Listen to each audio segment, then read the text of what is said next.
प्रधानमंत्री मोदी की राम भक्ति आपने देखी, भगवान के प्रति भावना देखी, जो भावना हर राम भक्त के मन में होती है, जो भावना इस देश के करोड़ों हिंदुओं के मन में होती है। लेकिन उधर इंडी गठबंधन, उसके नेता समझने को ही तैयार नहीं। समाजवादी पार्टी के नेता राम गोपाल यादव ने श्री राम को लेकर ऐसा बयान दिया जो अखिलेश यादव को बहुत परेशान करेगा बॉस।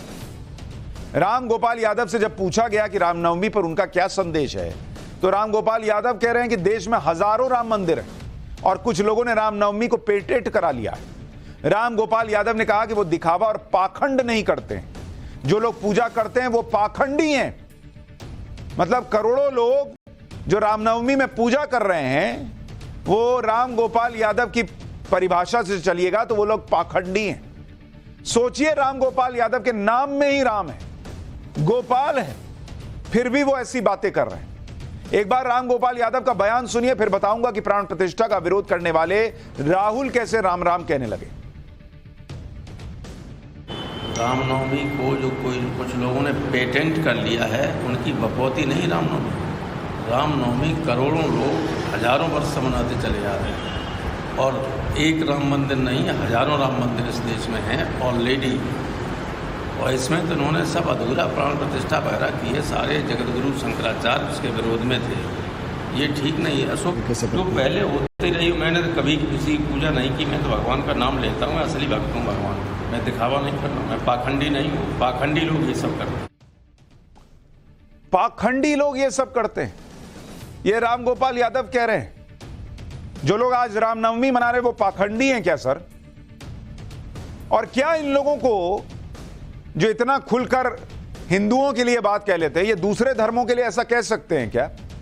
जब वो अपने धर्म की किसी पर्व त्योहार में अपने धार्मिक कार्यक्रम करते हैं, उनको कोई पाखंडी कहता है क्या? लेकिन करोड़ों हिंदुओं के लिए ऐसी बात कही जा सकती है कि जो ये सब करते हैं वो पाखंडी हैं। राम गोपाल यादव को आपने सुन लिया। इंडी गठबंधन के एक और नेता हैं राहुल गांधी, जिनके पास पिछले 3 महीने में इतना समय नहीं मिला कि वो अयोध्या जा सके। न्याय जोड़ो यात्रा से, न्याय यात्रा या जिसे भारत जोड़ो यात्रा कहते हैं, वो पूरा देश नापने का दावा करने वाले राहुल अयोध्या नहीं जा पाए। लेकिन अब पहले चरण के मतदान में 1 दिन का जब समय बचा है, तो राहुल गांधी भी राम राम करने लग गए। आज गाजियाबाद में अखिलेश यादव के साथ उन्होंने साझा प्रेस कॉन्फ्रेंस की और राहुल गांधी ने शुरुआत में रामनवमी की बधाई के साथ शुरुआत की। सुनिए राहुल गांधी को, फिर बताऊंगा कि बंगाल में रामनवमी के दिन ममता बनर्जी ने क्या किया। रामनवमी की आप सबको, देश को बहुत बहुत शुभकामनाएं। रामनवमी की आप सबको, देश को बहुत बहुत शुभकामनाएं। पूरे इंडी गठबंधन का यही हाल है।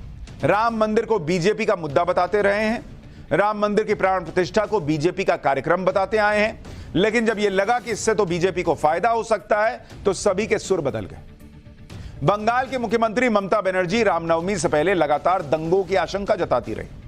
ममता ने कई बार यह कहा कि रामनवमी पर बीजेपी दंगे करा सकती है। आज रामनवमी की बधाई देते हुए भी ममता ने दंगों का डर जता दिया। ममता ने लिखा कि रामनवमी के शुभ अवसर पर आप सभी को शुभकामनाएं।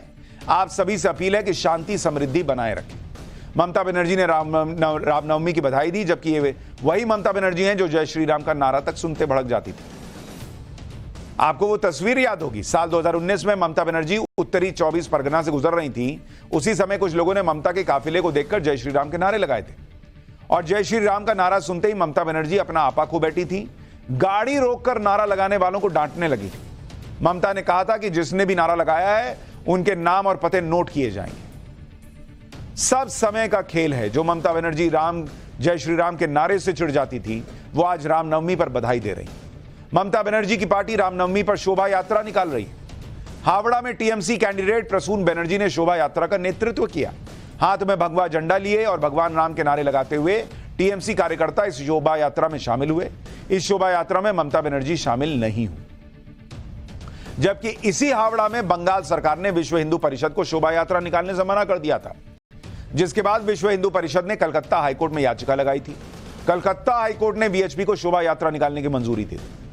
हाईकोर्ट ने कहा कि शोभा यात्रा में भड़काऊ बयानबाजी ना हो। शोभा यात्रा का नेतृत्व करने वाले 5 लोगों के नाम भी बताने के लिए कहा गया था।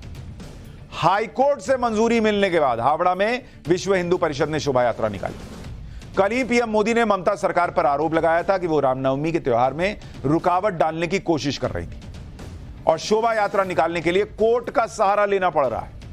आज विश्व हिंदू परिषद की शोभा यात्रा निकली तो कड़ी सुरक्षा के बीच, जैसे शोभा यात्रा नहीं बल्कि कोई बड़ी घटना होने जा रही। ग्राउंड रिपोर्ट देखिए ना, आपको खुद दिखेगा। फिर बताऊंगा कि कांग्रेस की सरकार वाले तेलंगाना में रामनवमी पर शोभा यात्रा को लेकर क्या विवाद हो गया। आपको दिखाते हैं किस तरह से एक एरियल सर्वे भी किया जा रहा है ड्रोन की मदद से। इन इमारतों पर आखिरकार कुछ रखा है कि नहीं, इन इमारतों का भी जो है सर्वे किया जा रहा है। तस्वीरों के माध्यम से दिखाए सेंट्रल आर्म्ड पैरामिलिट्री फोर्सेस जिनको चुनाव के लिए तैनात किया गया था, उन्हें फिलहाल यहाँ पर आज रामनवमी के अवसर पर जो है ड्यूटी पर लगाया गया है। जहाँ एक तरफ राज्य पुलिस के भी अफसर यहाँ पर दिखेंगे, वहीं दूसरी ओर सेंट्रल आर्म्ड पैरामिलिट्री फोर्स की तरफ से भी यहाँ पर रूट मार्च भी किया गया है और एरिया डोमिनेशन भी किया गया है। ये तमाम वो जगह हैं जहां पर पुलिस ने सुरक्षा इंतजाम को जो है काफी ज्यादा पुख्ता कर लिया है। इसी तरह से देखिए कि तेलंगाना में क्या हो रहा है। हैदराबाद में बीजेपी नेता टी राजा ने रामनवमी पर शोभा यात्रा की मंजूरी मांगी थी, लेकिन आरोप है कि तेलंगाना सरकार ने टी राजा को शोभा यात्रा निकालने की इजाजत नहीं दी। इस पर बीजेपी ने तेलंगाना सरकार पर तुष्टीकरण का आरोप लगाया। हैदराबाद से बीजेपी कैंडिडेट माधवी लता ने आरोप लगाया कि तेलंगाना सरकार हिंदुओं और मुसलमानों को एक नहीं होने दे रही और सरकार के इस फैसले पर वो चुप नहीं बैठेंगे और सबका जवाब मांगा जाएगा। सुनिए माधवी लता को, फिर आपको दिखाएंगे कि इजाजत नहीं मिलने के बाद टी राजा ने कैसे शोभा यात्रा निकाली। तेलंगाना में जो सरकार चल रहा है, आप सोचिए क्या वो सरकार को हम हिंदू मुस्लिम दोनों भाई एक ही नहीं है क्या? क्या उनके लिए रमजान जितना महत्वपूर्ण रखता है, क्या श्री राम नवमी इतना महत्वपूर्ण नहीं है क्या? आज हमारा राम लल्ला का जुलूस निकालने के लिए ये लोग तेलंगाना के मुख्यमंत्री के उनके यहाँ पर सब मिलकर हमारा राजा भाई निकालने वाले जुलूस को परमिशन नहीं दे रहे हैं। हम छोड़ेंगे नहीं, हम चुप बैठेंगे नहीं, इस हर हरकत का हम जवाब लेंगे। तेलंगाना में बीजेपी के फायर ब्रांड नेता टी राजा को शोभा यात्रा की इजाजत नहीं मिली थी, लेकिन परमिशन नहीं मिलने के बाद भी टी राजा ने शोभा यात्रा निकाली। सैकड़ों की संख्या में राम भक्त शोभा यात्रा में शामिल हुए। टी राजा गोशा महल से बीजेपी विधायक हैं और शोभा यात्रा के लिए पहले से सारी तैयारियां कर ली थी और इजाजत नहीं मिलने के बाद भी शोभा यात्रा निकाली। शोभा यात्रा में टी राजा गाना गाते हुए भी दिखाई दिए। देखिए जरा शोभा यात्रा की तस्वीर।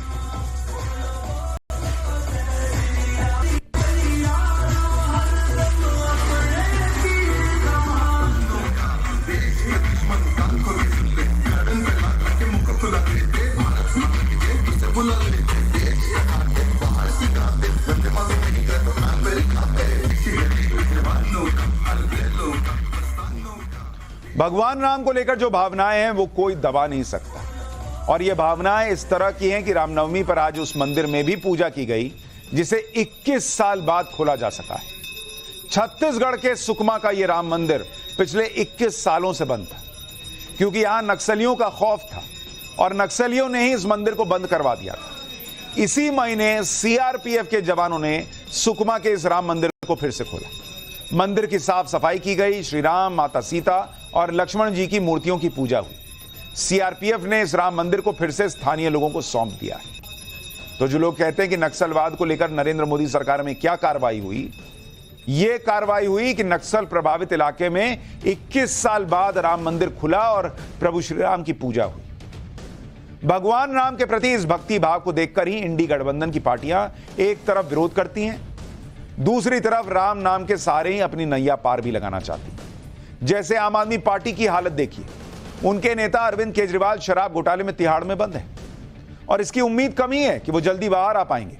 ऐसे में आम आदमी पार्टी ने भी राम राम करना शुरू कर दिया, जबकि कभी अरविंद केजरीवाल कहा करते थे कि मस्जिद गिराकर बनाए राम मंदिर में राम नहीं बस सकते, लेकिन आज हालत देखिए कि केजरीवाल की पार्टी राम राज्य की बात कर रही है। आम आदमी पार्टी ने रामनवमी के अवसर पर आपका राम राज्य थीम पर एक वेबसाइट लॉन्च कर दी।